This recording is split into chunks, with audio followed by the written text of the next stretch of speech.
வணக்கம் நண்பர்களே, மற்றொரு கலந்துரையாடலில் உங்களோடு இணைந்து கொள்வதில் மகிழ்ச்சி. இன்றைக்கு குறிப்பா பேச இருக்கிற விடயம் ஒரு பக்கம் யாழ்ப்பாணத்திலே யாழ் பல்கலைக்கழகத்தினுடைய பேராசிரியர் ரகுராம் மீதான பாலியல் குற்றச்சாட்டுகள் தொடர்பான விடயங்கள் அமோகமாக சென்று கொண்டிருக்கின்றது. அதுக்கு மறுபக்கத்தில் இங்கால தெற்கில கொழும்பு பகுதியை பார்த்தோம் என்று சொன்னால் ஈஸ்டர் குண்டுவெடிப்பு சம்பவங்கள் தொடர்பில் பிள்ளையானுடைய கைது, துறைசாலையினுடைய கைது, அவர்கள் மீதான நடவடிக்கைகள் தொடர்பில் பேசப்படுது. இதற்கிடையில அண்மையில ஹரிஸ் முகமட் என்பவர் சுவிஸ்ல இருக்கின்றார். அவர் அசாத் மௌலானாவுக்கு அடைக்கலம் கொடுத்தவர். அவர் திடுதிப்பென்ற ஒரு விஷயத்தை சொல்லிக்கிறார். அசாத் மௌலானாக்கு இந்திய உளவு அமைப்பு, ரிசர்ச் அண்ட் அனாலிசிஸ் விங் அமைப்பு 34 மில்லியன் US$ பணத்தை வழங்கி இருப்பதாக. இதுகள் எல்லாம் தொடர்பில் நாங்கள் உங்களோட உரையாட இருக்கின்றார் சர்வதேச ஆய்வாளர் ஆண்டனி பீட்டர், ஆஸ்திரேலியாவில் இருந்து கலந்து கொள்கின்றார். வணக்கம் ஆண்டனி. வணக்கம். நான் பார்த்துக்கிறேன், நீங்கள் இந்த ஈஸ்டர் குண்டுவெடிப்பு நடந்த காலகட்டங்களிலேயே இந்த ஈஸ்டர் குண்டுவெடிப்புக்கும் இந்தியாவுக்கும் ஒரு தொடர்பு இருப்பதாக குறிப்பிட்டிருந்தார்கள் 2019. அப்படியான ஒரு எண்ணமே அந்த உடனடியாக நீங்கள் ஆய்வு செய்திருக்க வாய்ப்பில்லை. ஆனால் உடனடியாக ஏன் அந்த எண்ணம் உங்கள்கிட்ட எழுந்தது? என்ன இது இந்த பின்னணி? அதை இப்பொழுது உங்களுக்கு உறுதிப்படுத்தக்கூடியதாக இருக்கா? என்ன பொறுத்தவில்லை ஜெயபாலன், இலங்கையில ஏதாவது ஒரு அசம்பாவிதம் நடக்கிறண்டா அது இந்தியாவோட தலையீடு இல்லாம நடக்காது. அதுதான் என்னுடைய முதலாவது கன்க்ளூஷன். Cuts feeling. பழமையா எங்களுக்கு தெரிந்தாரு யார் இந்த குளறுபடிகள் செய்கிறார்கள். இப்ப எப்படி ஆயுத குழுக்களை உருவாக்கி இலங்கையை நாசமாக்கி தண்ட கட்டுப்பாட்டுக்கு கொண்டு வரணும் என்று நினைச்சு செய்த இந்தியா அதை தான் செய்து கொண்டு இருக்குமோ இல்லையா? அதையோட பின்னணி அதை விட இந்தியாவுக்கு வேற வழி இல்லை தானே. இலங்கையை தன்னை தன் ஆதிக்கத்துக்குள்ள வச்சுக்கிறதுக்கு வேற என்ன ஆதிக்கம், வேற என்ன இந்தியா செய்யலாம்? இலங்கை அதோட இப்ப பாருங்க, இந்த சூத்திரதாரி என்று சொல்றப்படுற சகோதரா நேரடி தொடர்பு வச்சிருந்திருக்கிறார் இந்தியா. அப்ப வருஷக்கணக்கா அவர் இந்த உறவு பேணி பிளான்கள் எல்லாம் நடந்தோன்னு இருக்கு. அதுக்கு முதலே இந்தியா சில நடவடிக்கைகளை எடுத்து பின்பற்றி இது ஒரு கடைசி நேரத்துல அவையில் தீர்மானிச்சது இல்ல ஜெயபாலன். இதை செய்யறது இது ஏற்கனவே கதைச்சிருக்கணும், கலந்துரையாடி இருக்கணும், பிளான் போட்டிருக்கணும். அப்ப இதெல்லாம் ஓரளவுக்கு இந்தியாவுக்கு தெரிய வந்திருக்க வேண்டும். அவையிலோட புலனாய்வு துறையில இதெல்லாம் ஒரு கட்டத்துல தெளிவுபடுத்திருக்கும், விளங்கப்படுத்தப்பட்டிருக்கு. இப்படி செய்வோம், அப்படி செய்வோம், இப்படி செய்வோம். இது சும்மா 2 நாள்ல செய்யற விளையாட்டு இல்லை. அப்ப இது இவ்வளவு நாள் நடந்திருக்கும். இந்தியாவுக்கு எல்லாம் தெரிஞ்சிருந்தும் ஏன் முதல்ல சில நடவடிக்கைகள் எடுக்கல? ஏன் கடைசி நேரத்துல இந்த இது ஆக்களை கண்டுபிடிச்சிட்டு அவங்க செய்ய போறாங்க?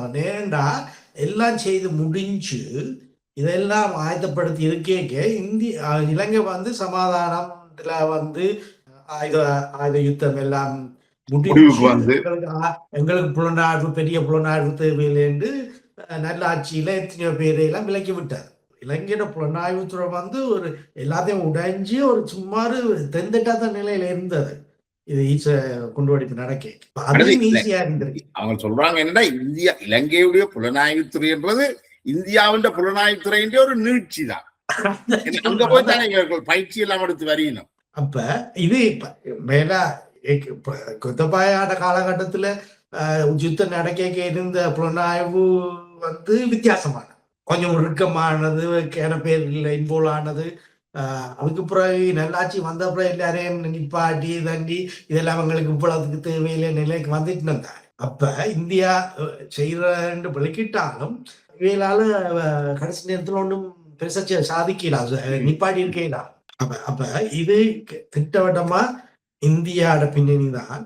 ஆனா இதை உணர்ந்து செயல்படுற அளவுக்கு எங்கட அரசாங்கமோ அதாவது மீடியாவோ, அதாவது செய்திகளை மக்களுக்கு பகிர்ந்து மக்களை அறிவுற்ற அளவுக்கு எங்கட அரசாங்கமோ ஊடகங்களோ இல்லை. ஊடகங்கள் என்ன செய்ய வேணும்? மக்களுக்கு ஒரு தெளிவான ஒரு விஷயங்களை விளங்கப்படுத்தி இப்படி அனுப்பாருங்க. இப்போ அப்போதோக்கம் பிரிட்டிஷர காலத்துல இருந்து பிரிட்டிஷங்களை சுரண்டது அதுன்னு சொல்லி இந்தியாவுக்கு பின்னால் போய்க்க. அப்ப இந்தியா என்ன வகையில எங்கட செகண்ட் டெவலப் கண்ட்ரின்றதுல அந்த ஸ்தானத்துல வச்சுட்டு அதுக்கு இந்தியாவால முடியுமா?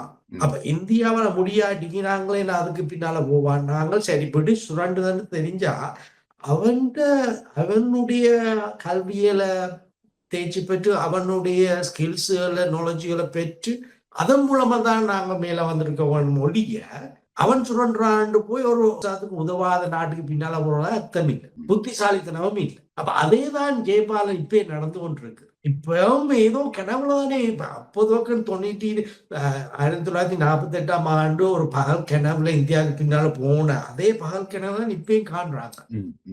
இப்ப நீங்க சொன்னது படி பார்த்தீங்கல்ல, உலகத்துல வேற அமைப்புகளை பார்த்திருக்கிறோம் நாங்கள். தலிபானை இந்த சிஐஏ உருவாக்கி இருக்குது, முஜாஹிதீன்ஸ உருவாக்கி இருக்குது, ஹமாஸ மொசாட் உருவாக்கி இருக்குது, அல் கைடாவை சிஐஏ உருவாக்கி இருக்கு. இப்படி எல்லாம் இருக்க பொழுது இந்தியாவுக்கு இந்த குண்டு வெடிப்பை செய்யறதால என்ன நன்மை இருக்குன்னு நினைக்கிறேன். ஒன்று இலங்கையில ஒரு பதற்ற நிலையை உருவாக்கு, அதால இந்தியாவுக்கு என்ன நன்மை? ஏன்டா ஜெயபாலன் அந்த டைம் சுற்றுலா பயணிகளோட நிறைய எக்கச்சக்கமா இருந்தது. இலங்கை ஒரு இந்தியாவை சார்பா பெருசா இருக்க வேண்டிய அவசியம் இருக்கல. அந்த நிலையை அந்த டைம் பாத்தீங்கன்னா நான் கம்ஃபர்டபுள். ஏன்னா சைனாட இன்ஃபுளுன்ஸும் அங்க ஓரளவு நிலையா இருந்தது இலங்கையில. அப்ப நான் ப்ரோ சைனா, அது எல்லாருக்கும் தெரிஞ்ச விஷயம். இந்தியா இப்போதை உள்ள வீக் கவர்மெண்ட் பேரி என்று இருக்கணும் தான் இந்தியாவோட ஒப்பத்தைய விருப்பம். அப்ப இந்தியா நீங்க எல்லாம் மேல வந்த அப்புறம் ஒண்ணும் செய்யலாம் நிலைமையில இருக்க பார்க்க வேற முதலே இதுகளுக்கு இது ஒன்று இருக்கணும் ஒரு சித்தாந்தம் இந்தியாட்ட இருக்கு. விஷயத்த அண்மையில சரவணன் என்பவரை நேர்காணல் செய்து வந்தார். அவர் இந்தியாவுக்கு சென்றிருந்த பொழுது அவரை கைது செய்து சிறையிலையும் வச்சிருந்தார். ஆனால் அவர் சில விடுதலை புலிகளுடைய பல்வேறு முக்கியஸ்தர்களை ஒரு ஆளா இருந்தவர் என்று கொள்ளலாம். அவர் இந்திய அதிகாரிகள் சிலர் அவரை சந்திச்ச பொழுது சொல்லிக்கலாம், இலங்கை நீர்மட்டத்துக்கு மேல இருக்கும் வரைக்கும் இலங்கையில சமாதான சகவாழ்வு இருக்கக்கூடாது. அதுதான் அந்த அடிப்படை சொல்றதும் அதுவும் கிட்டத்தட்ட எக்ஸாக்ட்லி இஸ் மேட்சிங். அதான் இப்ப ஜெயபாலன் இப்ப நீங்க இந்திய புலனாய்வுத்துறை எடுத்து பாத்தீங்கன்னா அத உண்மையில நிர்வகிச்சு நடத்துறது RSS, ஹிந்து எக்ஸ்ட்ரீமிஸ்ட். இப்ப கூகுள நடத்துற சுந்தர் பிச்சையோ அல்லது ஈவன் விஜய் மாதிரியான ஆக்கள் இல்ல. இவங்களோட சிந்தனையில எல்லாம் ஒரு பெருசா உலக அறிவியலும் இல்ல, புத்தக அறிவியலும் இல்ல. ஒரு குறுகிய வட்டத்துல ஹிந்து எக்ஸ்ட்ரீமிஸ்ட், அதாவது இந்துவை எப்படி மேல வச்சுக்கிறது, இந்துவுக்கு கீழே உள்ளவங்க குடிக்க வைக்கலாம். அதான் இதுதான் இப்ப முஸ்லிம் மேல வரக்கூடாது. இப்ப தெற்காசியாண்டு வரைக்கும் ஹிந்துசியம் தான் மேல இருக்கணும், ஹிந்து தான் இந்தியா தான் மேல இருக்கணும். அதுக்கு கீழேதான் இல்ல புத்திசம் என்ன, முஸ்லிம் என்ன, கிறிஸ்டின் என்ன. அந்த அடிப்படை சிந்தனை இப்பவும் இருக்கு, அப்பயும் இருந்தது, இப்பவும் இருக்கு, எப்பவும் இருக்கு. அந்த அடிப்படை சிந்தனை இருக்கும் வரையும் இப்ப நாங்கள் என்ன சிந்திப்போம், தெற்காசியா முன்னேற்றோம் இல்லாம நாங்கள் எல்லாரும் சேர்ந்து முன்னேறோம். சரியோ பக்கத்துல உள்ளவனை அடிச்சு உடைக்கிறதால எங்கட அதாவது ரீஜன் தெற்காசியா முன்னேற போறேன். நான் நீங்க என்ன செய்வோம், சரி ஒருத்த முன்னேறிட்டான் அவனை பார்த்து அவனை ஹெல்ப் பண்ணி போட்டு அவனை உதாரணமா வச்சு எல்லாரையும் முன்னேற்றுவோம் ஒரு பிறந்த நோக்கில தான் நாங்க போவோம். ஆனா RSSக்கு அந்த சிந்தனையே இல்லை. மேற்கோள் காட்டுறது ஒரு முக்கியமான புள்ளி என்று தான் நான் நினைக்கிறேன். என்னென்ன 1990 இந்திரா காந்தியின் இறப்புக்கு பிறகு, ராஜீவ் காந்தியின் இறப்புக்கு பிறகு இந்தியாவில அந்த VP சிங் அரசாங்கம் தலையிடா கொள்கை ஒன்றை வச்சிருந்து அவை ஒன்றும் போய் என்னன்னா அதுக்கு முதல் நாங்கள் பார்த்தோம்னா இந்தியா தன்னுடைய அயல் நாடுகள்ல நேரடியா தலையிட்டது. இலங்கையில அமைதிப்பட, பாகிஸ்தான்ல போய் பங்களாதேஷை பிரிச்சது, அதுக்கு பிறகு இந்த மோல்டீவ்ஸ் இந்த பிரச்சனையும் இந்தியா உருவாக்கின பிரச்சனை போனது இந்தியாவுடைய அனுமதி இல்லாமல் அங்க போயிருக்கலாம். அப்ப இந்தியா நேரடி தலையிட 90களுக்கு பிறகு இந்தியா வெளியுறவு கொள்கையில ஒரு பாரிய மாற்றம் வருது, தலையிடா கொள்கை. அப்ப இலங்கையிலையும் அது பெரிய பிரச்சனையா கொண்டு வருது. ஏன்னா ஏற்கனவே புலிகள் இருந்தபடியால் அதை ஏற்கனவே உருவாக்கின பிரச்சனை. குறிப்பிட்ட காலத்துக்கு இந்தியா பெரிய தலையீடுகளை வச்சிருக்கீங்க. ஆனா திருப்பி இப்ப பிஜேபி வந்த பிறகு நீங்க சொல்ற இந்த RSS உடைய ஆதிக்கம் கொஞ்சம் உச்சத்துக்கு வந்து கொண்டிருக்க நினைக்கிறேன். அப்படியா? கட்டாயம். இப்ப மன்மோகன் சிங் வந்து ஜெயபாலன் அவர் படிச்ச எஜுகேட்டட் ஆனா அவற்ற சிந்தனைகள் எல்லாம் மோடியோட சிந்தனையோட ஒப்பிட்டு பார்க்க தேவை. முந்தைய 2-3 இடத்துல சொல்லிக்கிறேன். மன்மோகன் சிங்க இப்ப எல்லாரும் ஒரு ஒரு ஒரு நக்கலாக நளினமாக பார்க்கிற ஒரு போக்கொண்டு இருக்கு தமிழ் மக்கள் மத்தியில. அவர் இப்போ சிரிக்கவும் மாட்டார், சும்மா உண்மன் இருக்கிறார். அவர் ஒரு சோனியா ஒரு வாள் என்று தான் எல்லாரும் கருதி கொண்டிருக்கிறோம். ஆனால் டைம்ஸ் ஆஃப் இந்தியா ஒரு அந்த உலகத்தை மாற்றியவர்கள் என்று சொல்லி 100 people change the world என்று சொல்லி ஒரு கொண்டு போறது ஒவ்வொரு வருஷம். அதுல அந்த காலகட்டத்துல மன்மோகன் சிங் என்ற படம் முக்கியமா வந்தது. ஏனென்றால் உலகத்திலேயே மிக குறுகிய காலத்துல 10 மில்லியன் மக்களை வறுமைக்கோட்டில இருந்து நடத்துற வர்க்கத்துக்கு கொண்டு வந்த மிக முக்கியமான தலைவர் மன்மோகன் சிங். அவங்க அதுல என்ன சொல்லிச்சினோம் என்றால், தான் படிச்ச பொருளியல் எக்கனாமிக்ஸ வந்து மக்களை முன்னேற்றத்துக்கு அவர் பிராக்டிக்கலா பாவிச்சிருக்கிறாருன்னு சொல்லிச்சினோம். சோ அதனுடைய நாங்கள் சில பேரை நாங்கள் அந்த குறைச்சு மதிப்பிடக்கூடாது அவர்களுடைய திறமைகளை. நீங்கள் சொன்ன மாதிரி மோடியையும் மன்மோகன் சிங்கையும் ஒப்பிட்டு பார்க்கல, காஜ ஹர்வாடையும் உடம்பு பிடிச்ச மீனையும் ஒப்புறமே. மன்மோகன் சிங் வந்து ஏன் இப்ப மீடியா இந்த சாதாரண மீடியாக்களால பெருசா ஒன்றும் கதைக்க இல்லாதா ப்ரொபகேண்டா இருக்கேன். RSS செய்யக்க RSS பின்னால வேலுக்கு ஒரு ஆக்கள் தானே ஆக்கள் தேவானன் அவற்றை படிப்பேன் அவர் செய்தது என்னன்னு சிந்திக்கிற ஆக்கள் இல்லையே. சராசரி ஊடகத்தை எடுத்தீங்களா என்றால் இலங்கையிலோ இந்தியாலேயோ எங்க காசு பெறுது, எங்க என்ன மாதிரி தாங்கள் பொப்புலா வரலாம், என்ன மாதிரி தாங்களுக்கு கூட லைக்ஸ் பெறலாம்னு தான் பாக்குறாங்களோ ஒழிய இதுல உண்மை இருக்கா, இது எங்களோட மக்களுக்கு உதவுமா, இது நாட்டுக்கு உதவுமா, தெற்காசிய பிராந்தியத்துக்கு உதவுமான்னு சிந்திக்கிறார்கள் இல்லையே. எனக்கு சரியான மதிப்பு இருக்கு மன்மோகன் சிங். மோடியும் பார்க்க மன்மோகன் சிங் எக்கனாமிக்ஸ் நீங்கள் பிசினஸ் மேனேஜ்மெண்ட் செய்தீர்கள் நினைக்கிறேன். உங்களுக்கு நிறைய உடன்பாடுகள் இருக்கும். Business degree, major in accountancy and also tax, Australian tax. So அப்ப அதுக்கப்புறம் நான் post graduate in human resource மேனேஜ்மெண்ட்ல செய்தேன்.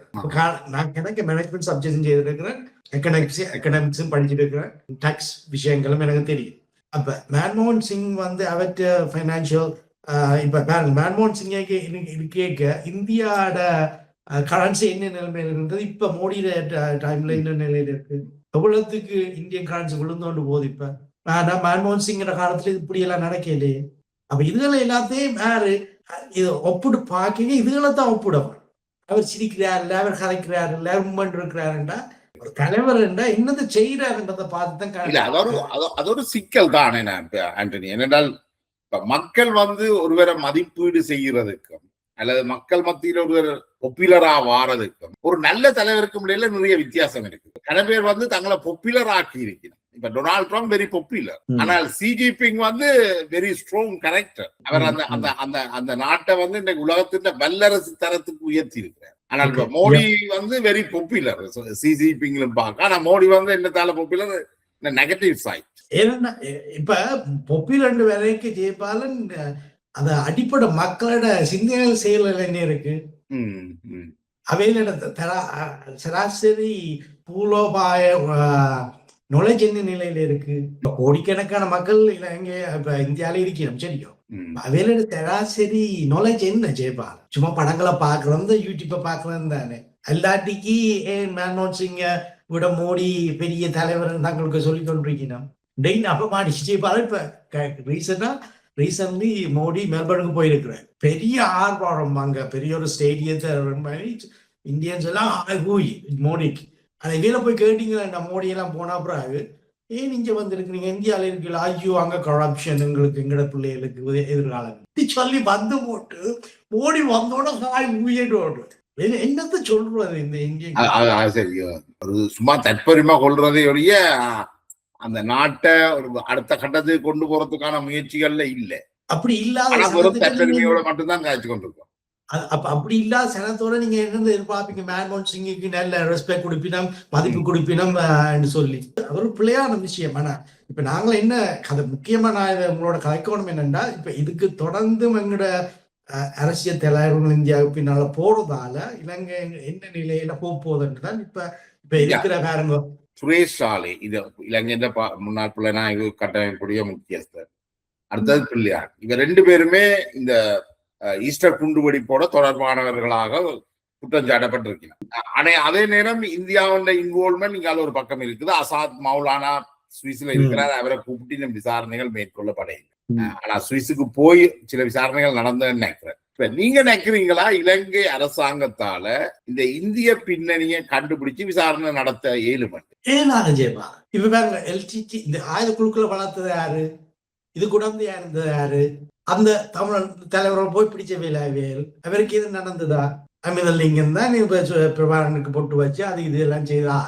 கடைசியில எல்டி தான் அமிர்தலிங்கத்தை சுட்டதோடைய இலங்கை கவர்மெண்ட் போய் பிடிக்கலே. இளம் தமிழ் சமுதாயத்தை கிளறி விட்டது யாரு?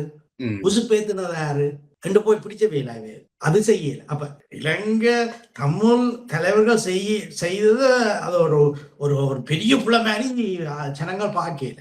ஆனா இந்த சிங்களீஸ் வந்து இப்படி எல்லாம் போட்டுட்டான், இப்படி கொண்டு அடிச்சுட்டு சொல்லி பெரிய ஆரவாரப்படி தெரியும். இப்ப தமிழும் செய்திருக்கிறாரு, தமிழ் தலைவர்கள் செய்திருக்கின்ற தமிழ் அரசியல்வாதிகள் ஆயுதங்களை குறுக்க வச்சு இவ்வளவு குளறுபடியே செய்திருந்தானே. அப்ப அதே சிந்தனை தான் இங்க தெற்கிலேயும் இருக்கு. ஓரளவு அதே சிந்தனையில தங்களுக்கு ஒரு ஏதாவது கிடைக்கும், அல்ல தங்களோட செல்ஃப் இன்ட்ரெஸ்ட பார்த்து வச்சு எல்லாத்துக்கும் ஹாப்பி. ஒருத்தருக்கும் தெரியாம இது நடந்திருக்காது. இப்ப பாருங்க, இப்ப இந்தியா சொல்லியிருக்குதாங்க, சொன்ன பிறகும் இவைய பெருசா விழிப்புணர்வு செய்யலேண்டா இது நடந்தா தாங்கள் ஆட்சிக்கு வரலாம்னு சிந்தனையிலுமே இருந்திருக்கலாம். இல்ல அதுல என்னென்றால் இந்த குண்டு வெடிச்சதோ வெடிக்கலையோ கோத்தபாயா வென்றிருப்பாருன்றது பெரும்பாலும் உறுதி. அவர் அந்த உள்ளூராட்சி சபைகள் எல்லாம் வென்றுட்டார். அப்ப குண்டு வெடிக்க அவசியம் அவைக்கு இருக்கு. ஆனால் இந்த குண்டு வெடிக்க போகுது இப்படி ஒரு பிரச்சனை இருக்குன்னு அந்த காலகட்டத்துல பிரதமராக இருந்த ரணில் விக்ரமசிங்கவுக்கு சொல்லப்பட்டிருக்கு, ஜனாதிபதிக்கும் சொல்லப்பட்டிருக்கு, மைத்ரிபால சிறிசேனாவுக்கும் சொல்லப்பட்டிருக்கு. ஜனாதிபதிக்கும் பிரதமருக்கும் தானே ஒரு பொறுப்பு இருக்கு உடனடியா விசாரணைகளை மேற்கொள்றதுக்கு. அந்த டைம் ரெண்டு பேருக்கும் அதுக்காக நீங்கள் வேற ஒரு ஆளை கூட சொல்லலாம். இப்ப நான் என்ன சொல்ல வரேன்னா, அதெல்லாம் வெளியில உள்ள ஆதிக்க சக்திகளுக்கு தெரியும் தானே. இப்ப இந்தியா சொல்லேக்க நாங்க இந்த வைக்க போறாங்கன்னு சொல்லேக்க அவைகளுக்கு ஏற்கனவே இந்தியாவுக்கு தெரியும் தானே. இந்த பிரதமருக்கும் ஜனாதிபதிக்கும் முடியாத சிக்கல்கள் இருக்கு. கோஆர்டினேட்டட் அப்ப அவ கோஆர்டினேட் பண்ணலாத அப்ப கட்டாயம் அது வெடிக்கட்டும் என்றதுதான் இந்தியாவோட நிலைப்பாடு. கட்டாயம் இந்தியாவுக்கு எல்லா விவரமும் தெரியவில்லைங்க என்ன நடக்குது. நான் என்ன சொல்றேன், 2009 எல்டிடி அழிக்கப்பட்ட போது அதுக்கு பிறகு இந்தியா வந்து யோசிச்சு ஓகே தாங்களை இன்னும் கொஞ்சம் உள்ளுக்க வந்து கொண்டு பண்ணணுமேண்டா இயக்கங்கள் எல்லாம் முடிஞ்சுது.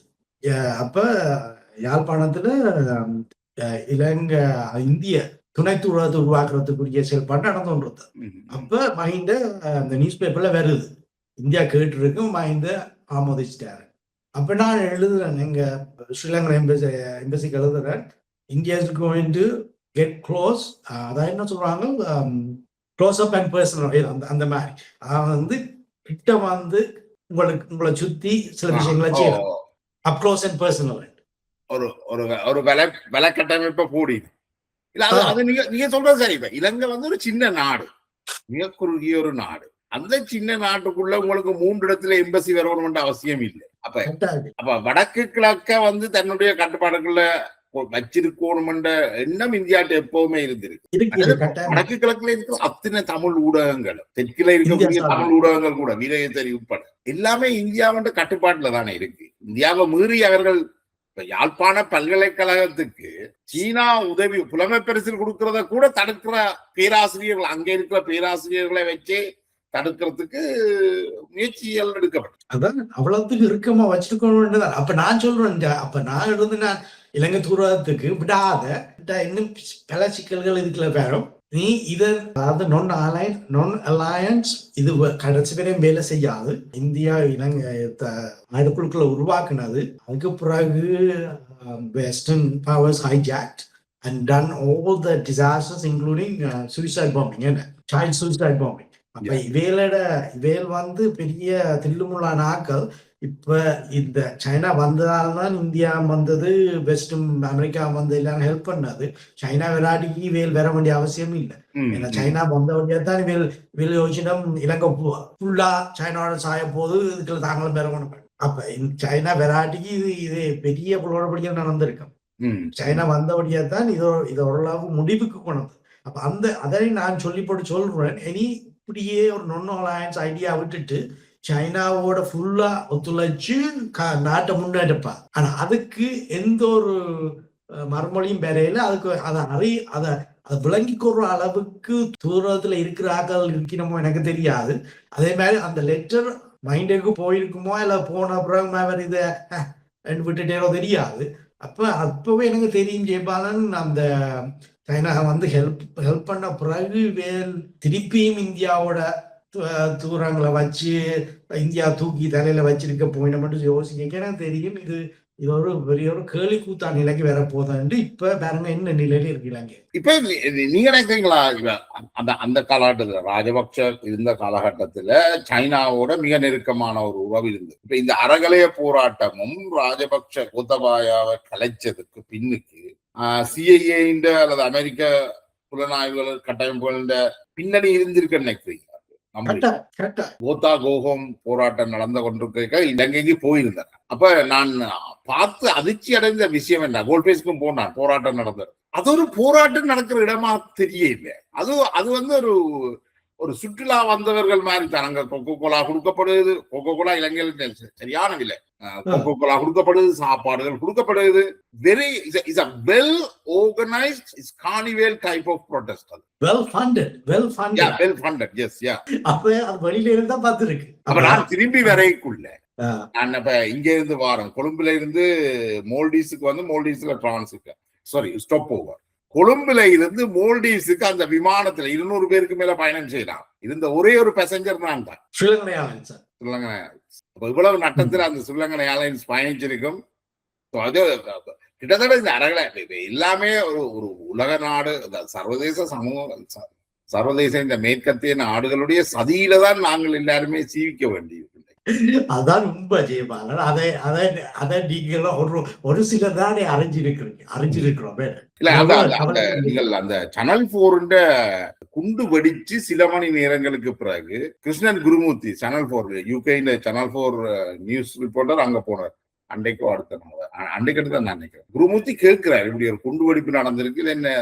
ரணில் விக்ரமசிங்காண்ட அந்த பதில், அந்த முகத்திலே அவ்வளவு புன் சிரிப்பு. அவன் வந்து லண்டன்ல இருந்து பிளைட் எடுத்து வந்து கேள்வி கேட்கிறான். அவர் அதுக்கும் எனக்கு தனக்கும் சம்பந்தம் இல்லாம அவர் ஒரு பிரசிடென்ட் முகத்தில ஒரு துளி கவலை இல்லை. அவன் ஜெயிப்பான். அப்ப இவருக்கும் பிரசிடென்ட்டுக்கும் இழுவறைதானே. அப்ப இப்படி நடந்தது ஆதித்த தலைமைகள் நடந்தது மைத்ரிபால சிறிசேன. இவங்க எல்லாரும் எங்கட நாட்டுக்கு தலைமை வகிச்சிருக்கிறாங்கன்னா அவ்வளவு வெக்கேடான செயல். அதான் சொல்லுவாரு இப்ப ஜெயபாலன். இப்ப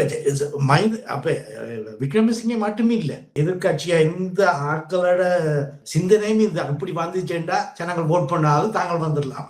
அவையெல்லாம் ஆர்கனைஸ் பண்ணி இருக்கலாம்ன்றதை நான் நினைக்கிறேன். இதுல நான் நினைக்கிறேன் பிள்ளையான் சுரேசாலைய கைது செய்யறதுக்கு முதல் மைத்ரியையும் ரணிலையும் இவ கைது செய்து விசாரிச்சிருக்கோம். ஏன் நீங்கள் கிடைச்ச தகவலை வச்சுக்கொண்டு நீங்களே நடவடிக்கை எடுக்கிறீங்க? அங்கதான் அந்த விசாரணை ஆரம்பிச்சிருக்கோம்.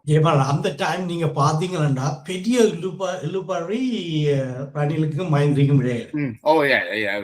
நான் அந்த டைம் விளங்கும் ஏதாவது இந்தியா செய்தா இவையிலால ஒத்துழைச்சி செய்ய ஒன்றும் செய்யலாம். அப்ப மைந்தேக்கும் ஒரு ஆத்திரம் இருந்தது. இவர் அப்பத்தை தின்னுட்டு தனக்கு எதிராக வந்தவர் முதல் நாள் அப்பத்தை சாப்பிட்டுட்டு அடுத்த நாள் கட்சி மாறிட்டேன். அன்றைக்கு பிரித்தானியாவின் முன்னாள் பிரதமர் டொனி பிளேயர் இலங்கையில 2 weeks ஹாலிடே. இப்ப என்ன சொல்ல வாரன்னுண்டா, அப்பம் தின்னுட்டு போனவர் படி கேட்டும் இவருக்கு வேணும் அப்படி நினைக்கல. அப்படி என்ன சொல்ல வாரன்னுண்டா, எல்லாரும் மைத்ரியை சுத்தி இருந்த எல்லாரும் ஏதோ ஒன்று நடந்தா எல்லாம் இவன் போகணும், இவன் ஆகணும், இவன் பதவியில இருந்து வெளியில வரணும் என்ற சிந்தனைகளா இருந்தோடைய இவங்களுக்கு என்ன நாட்டுல இது இருக்கா? எப்படி பாருங்க, ரணில் மைந்திரிய தோக்கடிச்ச பிறகு எங்க மினிஸ்டரா இருக்கிறார், ரணில் போய் கோட்டை போட்டு இப்படி போறார் மைந்தைக்கு. பார்க்கத்தான் அதை பார்த்துனீங்களா அந்த வீடியோ? அப்ப என்ன இந்த தான் மக்களுக்கு சேவை வந்து செய்யவே இல்லை, இன்னும் தோக்கடிச்சிட்டேன் போட்டு இப்படி போட்டுட்டு கொண்டு போறேன். அப்ப இவங்கட எந்த குறுகிய சிந்தனை என்ற பதவிதான். உண்மையில மக்களுக்கு சேவை செய்யணும், நான் கணக்க செய்ய போறேன்னா அந்த சிந்தனை தான் இருக்கு தலைக்கு. நீங்க அதுல போயிட்டு இப்படி கொள்றதுக்கு போற அளவுக்கு சிந்திக்க இல்லாத என்ன அவ்வளவுக்கு பொறுப்பு இருக்கு. அப்ப இப்படி என்று போய்க்க அப்ப தலைக்குல என்ன இருக்கு, நான் வரணும், உன்னை வீழ்த்திட்டேன், இதுதான் என்னுடைய குறிக்கோள் என்றதான் ரயில் காட்டிட்டு போடுறாரு அந்த டைம். அப்ப நான் எல்லாரும் ஒரு கேவலமான தலைமைத்துவத்துக்கு இந்த பிரைம் மினிஸ்டர் பிரசிடென்ட் என்ற பெயருக்கே ஒரு அவமானத்துக்குரிய நிலையில தான் இலங்கைய வச்சிருந்திருக்கேன். என்ன இந்த புலிகளுக்கு ஒரு பெரிய பிரச்சனை இருக்கு, அல்லது புலிகளை ஆதரிக்கிற ஆக்களுக்கு ஒரு பெரிய பிரச்சனை இருக்குன்னா, நாங்கள் யுத்தத்தால தோத்தபடியால் மஹிந்தவை எப்படியாவது பழி வாங்கினா சரி, ஈஸ்டர் குண்டு வெடிப்பா இருக்கலாம், வேறு களவா இருக்கலாம், என்னவோ செய்து மஹிந்தவுக்கு தண்டனை கொடுக்க வேண்டும். மற்றது தங்களுக்கு எதிரான புள்ளியான் கருணா மக்களுக்கு சகுனம் பிழைக்கணும் என்றதுல புலிகளுக்கு ஆர்வம் இருக்கு. அவர்கள் அந்த அடிப்படையில இதை வரவேற்றுக் கொண்டிருக்கிறார். குற்றம் செய்தவர்கள் தண்டிக்கப்படணும் என்றதுல எந்த மாற்று கருத்தும் இல்லை. ஆனால் அந்த குற்றம் சந்தேகத்துக்கிடம் இல்லாமல் நிரூபிக்கப்படணும். இப்ப உள்ள பிரச்சனை என்னென்றால், பிள்ளையார் மீது வேறு பல குற்றச்சாட்டுகள் இருக்கு, வேறு படுகொலைகள் சம்பந்தமான குற்றச்சாட்டுகள் இருக்கு. அதுல அவரை கைது செய்து விசாரிங்கோ, தண்டனை கொடுங்கோ, பிரச்சனை. அதே மாதிரி சிறைச்சாலையில வேற குற்றச்சாட்டுகள் இருந்தால், ஆனால் இந்த குண்டு வெடிப்புக்கும் அவருக்கும் ஒரு தொடர்பு இருக்கிறதாக எனக்கு எந்த ஆதாரமும் இருக்கிறதாக தெரியும். இப்ப இவையில என்ன சொன்னீங்கன்னா, ஜெயபாலன் இவர் பிள்ளையார் கொத்தப்பாயோட சந்திச்சிருக்கிறேன், கதைச்சிருக்கிறேன். பிள்ளையாருக்கு ஏற்கனவே கேஸ்கள் இருக்கு, அது சம்பந்தமா காய்ச்சிருக்கலாம். ஆனா போய் கதைச்ச வடிவா இதுதான், இதை பற்றித்தான் குண்டு வெடிப்பத்தான் காய்ச்சது இருக்கு சொல்றது. பிள்ளையான உருவாக்கினதே அவர்கள். அப்ப அவர்களோட கதைச்சிருப்பார் தானே. இப்போ ஜெயிலுக்குள்ள பிள்ளையான் இருக்கேக்குள்ள அதே ஜெயில அந்த குண்டுவடி குண்டுதாரியும் இருந்திருந்தா, சகாரான் இருந்திருந்தா கதைச்சிருப்பினம் தானே, ரகசியம் இல்லை தானே. ஆனால் குண்டு வெடிப்புக்கு அவர்கள் என்ன பங்களிப்பு செய்தார்கள் என்றது இன்னும் ஒரு ஆதாரமும் வரையிலேயே. மற்றது இவ்வளவு விஷயத்தை சொல்ற அசாத் மௌலானா ஏன் இன்னும் இலங்கைக்கு கொண்டு வரப்படையில்லை? ஜெயபாலன் இப்ப இலங்கை என்ன லைஃப் லைன் என்ன நிலையில இருக்க IMF. அப்ப இலங்கை என்னத்தை எல்லாம் செய்யும், மேற்குலகத்தை திருப்திப்படுத்தத்தான் செய்யும். அப்ப என்ன மேற்குலகத்தை அஜெண்டா என்ன, இப்படி நடந்ததை மஹிந்தக்கு எதிராக திருப்பி என்ன மஹிந்த சைனா சைனா சார்பானா அவரை இனிமேல் மஹிந்தவோ கொத்தாவையோ நாமளோ வரக்கூடாது, இத இனி இப்படியே மேற்குலகத்தோட சார்பான ஒரு இலங்கையா வச்சிருக்க. அப்ப என்ன செய்யும், இதுகளை ஜோடிக்க ஜோடிச்சு எல்லாத்தையும் கொண்டு மஹிந்த ராஜபக்சே தலையில போட்டு விட்டா ஜனமணி வெளியே போட்டே போட. அப்ப இந்த தமிழர்கள் இருக்கி நம்ம எல்டிடியை முடிச்சவன் கொண்டவன் சொல்லுவோம், புலிகள் அடிச்சது உண்மையான ஈஸ்டர் குண்டு வெடிப்பின் சூத்திரதாரி ஒரு நாளும் வெளியேற போறேன் கடைசியில பேரா. இப்ப பாருங்க, தமிழ் ஆயுதங்களுக்கு உருவாக்கி இவ்வளவு நாட்டே சீரழிச்சு எத்தனையோ சதாப்தங்களாக இலங்கையை அழிச்ச தமிழ் அரசியல்வாதிகளை கண்டுபிடிச்சவையிலோ சரி, இதை அதை அப்படியே அவன் இப்படி சொல்லுவோமே, தமிழ் இளைஞர்களை உசுப்பேத்தி இந்தியாவோட சப்போர்ட்டை கொண்டு இப்படி இவ்வளத்தையும் செய்த, அதாவது இதுக்கெல்லாம் சூத்ததாரியா இருந்தோட யாருன்னு பிடிச்சவையிலோ அப்படிப்பட்ட ஆக்களை என்ன இதை பிடிக்க போயினோம். எப்படி ஒரு இதை இப்படி எல்லாம் நடந்துட்டேன்னு சொல்லாம ஒழிய இதுக்கு ஒரு காரண கத்தை இவதான் சொல்ற அளவுக்கு அந்த முடிவுக்கு வரையில அதைத்தான் போகும். அதே மாதிரிதான் இதுவும் இருக்கு. இதெல்லாம் நடந்து முடிஞ்சுது. இப்ப ஈஸ்டர் குண்டு வெடிப்பு நடந்து 7 ஆண்டுகள் ஆயிட்டு. இப்ப உள்ள அரசு இது எப்படி கையாண்டு கொண்டு போக வேணும் என்று நீங்க நினைக்கிறீங்க? கையாளுறதுல நிறைய பிரச்சனை இருக்குன்னு பார்த்துட்டோம். இத கையாளுறது என்ன பொறுத்தவரையில இத பழைய புண்ணை தோண்டிக்கொண்டு பிரச்சனை போட்டு இருக்கிறோம் பார்க்க எல்லாம் பண்டேஜை கட்டி போடுமே இந்த புண்ணே வராத அளவுக்கு சில விஷயங்களை செய்யணும். சரி, இது எப்படி இந்த புண்ணு எப்படி வந்தது, யார் வந்தவரும் சரி வந்துட்டா, மரத்தை கட்டியாச்சா, மக்களுக்கு எல்லாம் நிவாரணங்கள் கொடுத்தாச்சா, கொண்டாச்சா, சரி இனி இதுல இருந்து நாங்கள் இந்த நாட்டை திருப்பி இப்படி ஒன்று நடக்காம பாதுகாக்கிறோம். அதுக்கு முதலாவது இன்டெலிஜென்ஸ் நெட்வொர்க்கை பலப்படுத்தும். எல்லா பயணிகளும் இலங்கையை விட்டு இந்தியாவுக்குள்ள நுழையிறாக்கள், இந்தியாவிலிருந்து வாழாக்கள் எல்லாரும் இன்டெலிஜென்ஸ் ஃபாலோ பண்ணும்.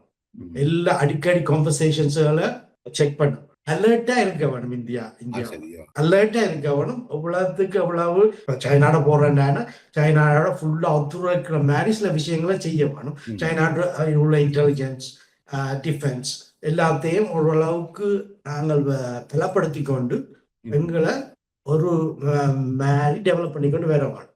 இது இந்தியாவுக்கு வாழை காட்டி சைனாவுக்கு தலையை காட்டி பார்த்து விடையலாம். இது நாங்கள் அப்படி செய்ய என்ன செய்யறோம் ஜெயபாலன்? நாங்கள் உங்களும் பார்க்க புத்திசாலி, உங்களையும் போய் காட்டி அவனையும் போய் காட்டி நாங்கள் மேல வந்துடுவோம். இதே இல்லமா கடைசியா 2 பக்கத்தாலையும் அடி வாங்கி 2 பேரும் யோசிப்பாங்க, உங்க தந்திரதாலியா இருக்காங்கல்ல, புத்திசாலியா இல்ல. அப்ப வேற தந்திரத்துக்கு நாங்க நடந்து கொடுக்கணும் யோசிப்பாங்க. உங்களுக்கு கம்மி பண்ண மாட்டாங்க. நடந்ததும் அதானே. புலிகள் வந்து இந்தியாவுக்கும் தண்ணி காட்டலாம்னு நினைச்சினோம், சிஐஏக்கும் தண்ணி காட்டலாம்னு நினைச்சினோம், இலங்கை அரசாங்கத்துக்கும் தண்ணி காட்டலாம்னு நினைச்சினோம். கடைசியா தண்ணிக்கு வந்தியாச்சு. அதான் அறிவுள்ளவன் யோசிப்பாங்க. என்ன யோசிப்பா? ஒரு ஆளோட நல்லா நட்பை பேணி அவர் மூலமா சார்ந்து நாங்க முன்னோரோட. அறிவில்லா என்ன யோசிப்பான்? அவரை சுத்தி இவரை சுத்தி தான் புத்திசாலி யோசிப்பான். மற்றவங்க என்ன யோசிப்பாங்க? இவர் எங்களை சுத்துறார், இவரை எப்படியாவது இவருக்கு காட்ட வேணும், ஒரு பாடம் படிப்பிக்க வேணும் யோசிப்பாங்களோ இல்லையா? ஒற்றுக்கால இன்வெஸ்ட்மெண்ட் பேரா, பெரிய இன்வெஸ்ட்மெண்ட் பேரா, ஒண்ணும் பேரா வர்ற மாதிரி காட்டிக்கொள்வாங்க. அதாவது தங்கட காலை ஊண்டி நின்று வேலை கண்காணிக்கிற அளவுக்கு பேருக்கு சப்போர்ட் பண்ணுவாங்க. பெருசா ஒன்றும் செய்ய மாட்டாங்க. இலங்கையை பார்த்தா நாங்க இன்னொன்றையும் பார்க்கணும். இலங்கையில ஒரு சீன சார்பா இருந்த ராஜபக்ச ஃபேமிலி வந்து சிஐஏ என்ற தொடர்பால அறகலையா போராட்டம் வந்து கலைக்கப்பட்டுச்சு. இப்ப நான் ஒத்துக்கொள்ள மாட்டேன் ஜெயபாலன். நாங்கள் ஒரு வெளிப்பாடான ஒரு நிகழ்ச்சி சொல்லலாம். ராஜபக்ச ப்ரோ சைனா, அப்படி அவர் ப்ரோ சைனான்றா என்ன? இவ்வளவு இந்திய துணை தூதரங்களை அவர் நீங்க சொல்றீங்க. அவரும் வந்து அந்த தெளிவான முடிவெடுக்கல. அவர் என்ன சைனா பக்கம் இருந்தவரையோடைய அவரும் இந்தியாவோட ஒரு அலையன்ஸை வச்சிருக்கத்தான் விரும்பி இருக்கு. அது வெளிப்படே. அதனாலதான் நீங்க சொல்றீங்க, ஆரோடையாவது ஒரு ஆளோட நீங்கள் பில் பண்ணுங்க ரிலேஷன்ஷிப்.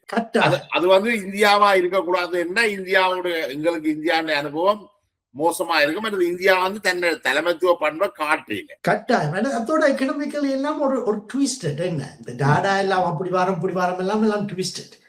உண்மையில நீங்கள் இந்தியாவுக்குள் டிராவல் பண்ண ஜெயமானம் உங்களுக்கு தெரியும் எவ்வளவு ஜனங்கள் கஷ்டப்படுதல். இந்த கிட்டடியில ஒரு கிராமம், நான் வீடியோ போட்டிருந்தேன், ஒரு கிராமமே அழிஞ்சு போகுது உதவி இல்லாம. அப்ப ஒரு கிராமம் அழியுது. அப்ப இந்தியா என்னன்னு வந்து வல்லரசை வந்து பெருசா சாதிக்க போகுது. ஏதோ ஒரு வாரம் காசுல அவனுக்கு கொடுத்து எக்கனாமிக் டாடாவை ட்விஸ்ட் பண்ணிக்கொண்டு சொல்லுது, நான் இந்த வாரம் மேல வந்துட்டேன். நீங்க சொல்றத பார்த்தா இவர்கள் வந்து சீனாவோட மிக வெளிப்படையாக தங்களோட உறவை கட்டி எழுப்பிச்சனமாக இருந்தார். அதுக்கு வரக்கூடிய இந்தியாண்ட எதிர்வினையை சீனா கையாளவன்னு நினைக்கிறீங்களா? கையாளத்தானே வேணும். சிங்கப்பூர் பக்கத்துல மலேசியா, அதுக்கு பக்கத்துல பெரிய இந்தோனேஷியா, லார்ஜஸ்ட் முஸ்லிம் பாப்புலேட்டட் கண்ட்ரி. அப்படி இருக்கு 4வது populated country in the world Indonesia. அப்படி இருக்கத்தக்கதான் சிங்கப்பூர் தன்னையும் பாதுகாத்து கொண்டு மேற்குலகத்தோட இன்வெஸ்ட்மெண்ட்டையும் கொண்டு இந்த நிலைக்கு வந்திருக்கு தானே. அப்படி செய்ய ஏன் இலங்கை செய்யலாம்? செய்ய வேணும். எல்லாருக்கும் நீங்க கம்பு காட்டினீங்கள் என்றால் நீங்கள்தான் கடைசியில பாதிக்கப்படுறாங்க. என்ன இந்த இலங்கையின் அந்த இந்து சமுத்திர பிராந்தியத்துல நினைக்கிற ஒரு குறைந்தது 3 பெரிய சக்திகள் பிளே பண்ண. ஒன்று அமெரிக்கா, அடுத்தது இந்தியா, சீனா. இந்தியாவுடைய அலையன்ஸ் வந்து கூடுதலா அமெரிக்காண்ட பக்கம் தான் இருக்குது. அப்ப அப்படி என்ன நாங்கள் 2 நட்பு சக்திகள் சொல்லலாம். ரெண்டு சக்திகளுக்கு இடையில தான் நாங்கள் ஊசலாடுறோம். ஒன்று சீனா, அடுத்தது இந்தியா, அமெரிக்கா. சோ இதுல நாங்கள் ஒரு இலங்கை வந்து ஒரு முடிவு எடுக்கணும். சரி, நாங்கள் இனிமேல் சீனாவுண்ட பக்கமே முழுமையா சாய்வோம். கரெக்டா. ஏன்டா சிங்கப்பூரை பாருங்க, மெஜாரிட்டி சைனீஸ். அதோட இந்தியாவோட கனெக்ஷனும் இருந்திருக்கு தமிழ்நாட்டு மூலம். ஆனா அவங்க சிங்கப்பூர் காலம் இந்தியாவுடைய சாயல, சைனாவுடைய சாயல தானே அந்த காலத்துல. அப்ப அமெரிக்கா தான் வல்லரசு அதை சிங்கப்பூரா காட்டி எழுப்பக்கூடிய நிலையில இருந்தது. இப்ப சைனா தான் இருக்கு அந்த நிலையில. இந்தியா வந்து போலித்தனமான சமிச்சையில காட்டிக்கொண்டு இருக்கு. அப்ப நாங்கள் இந்தியாவுக்கு பின்னால போறதுல பயனில்லை. இனி மேற்குலகத்திட்டே அந்த அப்படியான ஒரு எக்கனாமிக் பவர் ஹவுஸ் இல்லை. என்ன இப்ப உள்ள அரசாங்கத்துக்கு சீனாவோட போறதுக்கான கூட வாய்ப்புகளும் இருக்கு. என்னால் அவர்களும் ஒரு லெப்டிஸ்ட் வியூல இருந்து வந்தாக்கள், அவர் ஒரு சீன கம்யூனிஸ்டோட சம்பந்தப்பட்ட ஆக்கள் சீனாவுக்கும் ஜேவிபிக்கும் செய்தியை மத்திய கூட்டங்கள்ல கூப்பிடுறாங்களா? அவைகளுக்கு அப்படியான சித்தாந்தம் இருந்தாலும் ஜெயபாலன் அதுகளை பெரிய ஒரு பேர்ட்ஸ் வியூ அதை பார்த்து இப்படித்தான் நாங்க போகணும்னு செய்யற அளவுக்கு சிந்தனைகள் செயற்பாடுகள் இருக்கிற மாதிரி எனக்கு தெரியல. சொல்லிக்கோங்க தங்களுக்கு அவையில என்ன ஜேவிபி அனுவினம் சைனாவுக்கு போவாங்க, என்பிபி அனுவினம் இந்தியா அமெரிக்காவுக்கு போறது. இந்த டபுள் ஸ்டாண்டர்ட கைவிடும். இதுதானே அப்போதைய தலைவர்களும் செய்து கொண்டிருக்கிறாங்க ஜெயபாலன். அதாவது வந்து தாங்கள் புத்திசாலி என்று யோசிக்கிறாங்க. தாங்கள் இப்படி ஜேவிபி என்று சொல்லி சைனாவை சுத்தலாம், என்பிபி என்று சொல்லி அமெரிக்காவை இந்தியாவை சுத்தலாம். இப்ப cunningness is not smartness. Cunningness என்னது? தந்திரம். நாங்கள் அதை தவறா புரிஞ்சு கொண்டுட்டோம். நாங்கள் நினைச்சிட்டோம் இந்த நரித்தனம் எல்லாம் கெட்டித்தனம் உண்டு.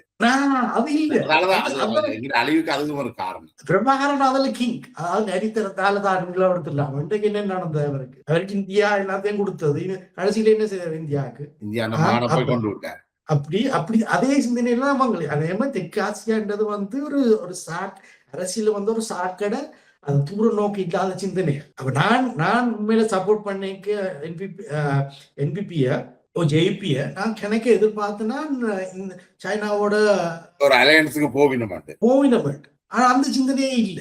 சைனாக்கு they are very willing to do things. அதான் இப்ப என்ன சொல்றது, நானும் ஏற்கனவே சைனீஸ் எந்த ஃப்ரெண்ட்ஸோட கதைச்சிருக்கிறேன். இவங்க வந்து இந்த தலைமை இவங்க ஜெயிப்பின்னு சொல்லிக்கொண்டு கம்யூனிஸ்ட் சித்தாந்தம் சொல்றாங்க ஒழிய அவங்களுக்கு அதுல உண்மையில நம்பிக்கை இருக்கிற மாதிரி காட்டல. அப்ப அனுராக முதல் விசிட் எங்க இந்தியா தான். இப்ப ரணில் விக்ரமசிங்கே அட்வைசரா இருந்த ஆக்கள் அதே சித்தாந்தத்துல தான் இவருக்கும் அட்வைஸ். அப்ப ரணில் இருந்த பார்க்க பெருசா வித்தியாசமான ஒண்ணு நடக்க போறேன். அனுராக்கு பெருசா சிந்திக்கிற அளவுக்கான ஆக்கள் இருக்கிற மாதிரி எனக்கு தெரியுது. இப்ப ஒரு வகையில சும்மா அடாப்ட் பண்ணிக்கொண்டு கிளீன் ஸ்ரீலங்கா ஊழல் ஒழிப்புன்ற இதுலதான் போயிடும். ஒரு பொருளியல் ரீதியான மாற்றங்களை கொண்டு வரதுக்கு எல்லாம் இயலாமல் சிந்தனைகள் இல்ல, அந்த அளவுக்கு அறிவும் இல்லை போல. அந்த அளவுக்கு அவைகளுக்கு யாரு நீங்க அட்வைசர் டிசனாக்க செய்வேன்னு பார்க்கும் முதல் அவரை சுத்தி உள்ள ஆக்கள் என்ன சிந்தனையில இருக்கணும்னு பார்த்தா தான் அருணா என்ன செய்வேன்னு தெரியும். இப்ப நான் என்ன பொறுத்தவரையில அருணாவுக்கு அட்வைஸ் பண்ற ஆக்கள் எல்லாம் மோரவ ரணிலோட சித்தாந்தத்தோட சம்பந்தப்பட்டாங்க. இந்த IMF போறேன் கும்பிட்டு என்னத்தை ஏதோ ஒரு நிலையில சர்வைவல் மோட்ல இலங்கை கொண்டு போற அளவுலதான் அவரை சித்தாந்தம் இருக்கோலிங்க. இதை பெருசா இதுல இருந்து நாங்க விடுபடணும், இதுல இருந்து ஒரு பெருசா சாதிக்கணும் இல்ல, ஏதோ ஒரு ஒட்டுமொத்தமா அட்ஜஸ்ட் பண்ணிக்கொண்டு போவோம் என்ன நிலையில தான் இருக்கு. இப்ப ரணிலும் கூடி பெருசா மைண்டவோ மைத்திரியோ நாங்கள் ஃபுல்லா இப்படி இந்தியாவோட சேர்ந்த ஒன்றும் பெருசா நாங்க சாதிக்க போறதில்ல. JR வந்து இந்தியாவுக்கு எதிராக போவைக்க அப்பத்தே மேற்குலத்தோட போவைக்க அந்த மக்களுக்கு விழிப்புணர்த்தையில இது இந்தியாவோட நாங்கள் பெருசா சாதிக்க போறதில்லைன்னு சொல்லி அதுல ஸ்டார்ட் பண்ணிட்டு போயிருந்தா முதலாவது வந்து மக்களை தயார்படுத்திருக்கோம். அப்ப இந்தியா ஈஸியா வந்து ஊடுருவி பிரச்சனையில கிளப்பிருக்கேலாம். இப்ப சிங்கப்பூரை பாத்தீங்கன்னா அவங்க செய்யற எல்லாத்துலயும் மக்கள் தமிழ் தலைவர்களும் உடன்பாடு, சைனீஸ் மலை தலைவர்களும் உடன்பாடு.